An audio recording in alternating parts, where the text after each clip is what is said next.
So once more, here we have an abandoned house.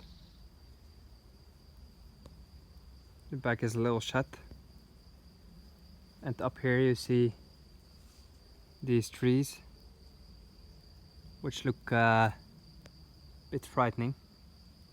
Like definitely a mystical place right here.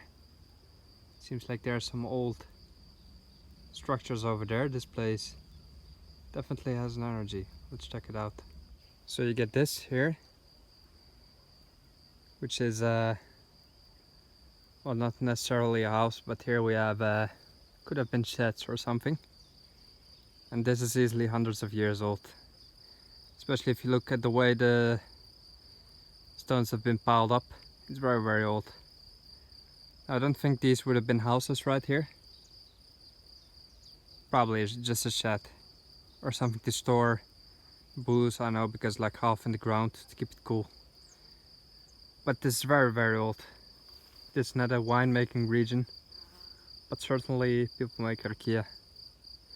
It looks as if these trees here have taken up all the energy, just sucked it up from the ground, from the people who have lived here, and try to show the story through their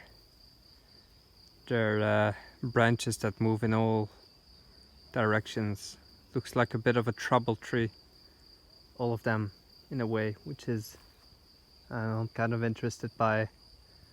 I always look at trees in abandoned places because it seems like they carry what has been here before. It is probably some load of nonsense, but whatever. I just like to use my fantasy, and certainly not everything in this world can be explained by science. Like, there's a lot more than we think to this planet. Alright. Now I don't go in houses like I've gone actually once. I don't know if the video will be uploaded by now. In an actual abandoned house that had all the stuff inside. But I feel the energy is too much. I'm too sensitive for it. I feel this house has an energy. And not a very, I don't know, not a very nice one. There is the, certainly it's abandoned because right here is the advert of the person who passed away. I'm not gonna show in detail, just out of respect. But the person passed away, gentleman, in 2018. And then this is a very old house right here. It's just left like this. See, and it's not really, see, they've done some terracing, so they can build vegetables on there. I don't know if this is the right place because it doesn't catch the sun. Probably use the garden in the back, kept some animals or whatever. And next to it a bit of a newer house that's also abandoned, but probably this is only like 30 years old and has an added balcony. It's not that old. Oh, this is interesting. What we have here is one of my subscribers actually told me what it is. It's called a plevnia, and the plevnia is where yeah, it's not really a shed. I don't know the English word either. Probably has a language or a word for it. A plevnia is where the dried grass or hay, whatever, is kept to feed the animals. So I used to call it a sklat, which is incorrect, because it's not. It's a plevnia. It's an interesting and beautiful word added to my vocabulary. Yeah, this place is very mystical right here. It has vibes. It's vibing, I can tell you that. Not a very welcoming vibe, but nonetheless a vibe of lives have been lived here, let's say. There's something in the air, a lot of crook probably, but whatever. I feel certain things, and I don't think anything more of it, like I don't think about a ghost or something, but energy certainly could be in my mind. But even if that, I don't mind that I feel certain energies. I guess it's kind of good to be sensitive to things. And if not that, it's good to have a nice fantasy if it doesn't trouble you.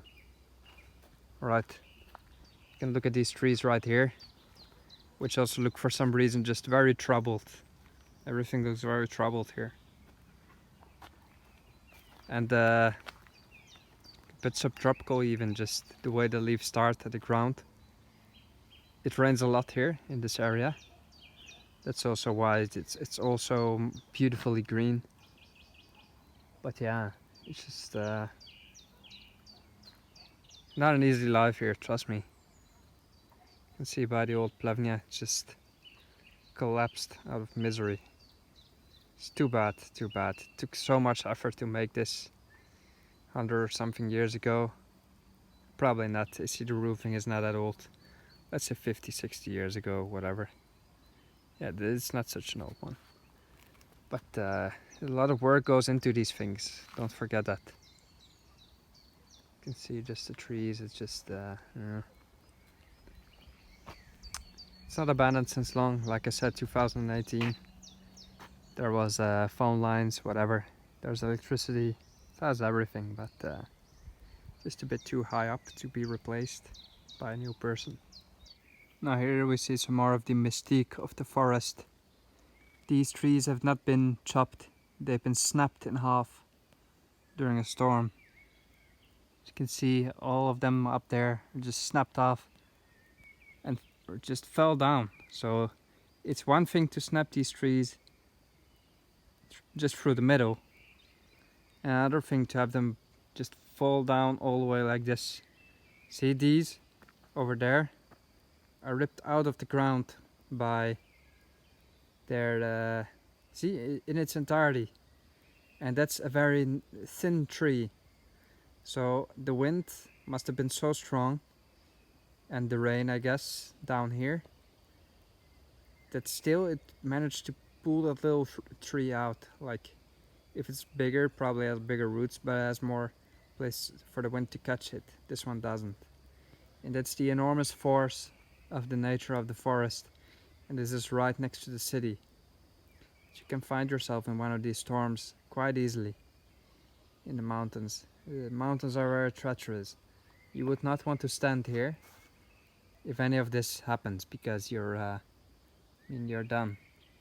So if you're in the forest, it's better not to go alone like me. Don't do it unless you at least have some accord of what you're doing. And even then, you must be prepared for this sort of things, because it can just hit very quickly, and this is quite significant here, this damage. So yeah, now it might look like these trees are, let's say, sawn, but that's only the ones that fell over the road here.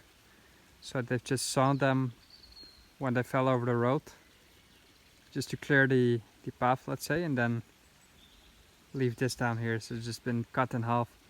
But if you look closely up there, you see that they're all torn out by the root, which is a very, very heavy storm. Must have been. See, everything is gone.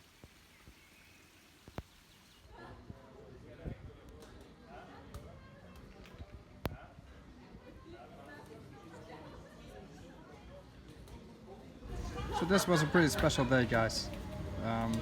I'm back at the terrace of Restaurant Soleil. Get myself some wine, Chardonnay. Look at it, just beautiful. And order some chicken, potatoes, and a salad. Gonna enjoy the dinner. Take the train at 9:30 back to Sofia.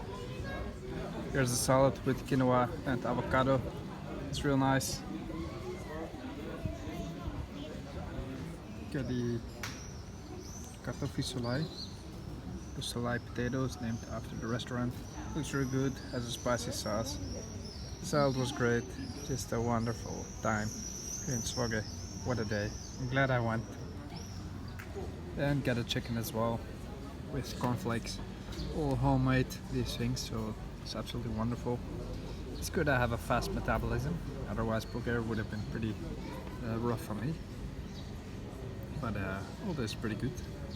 Like, it's not fried, just comes straight from a pan. Healthy, fresh. I guess just the sauce has to do the work to the belly, but my metabolism is awesome. Still 50 something kilos since I don't know when, my whole life basically.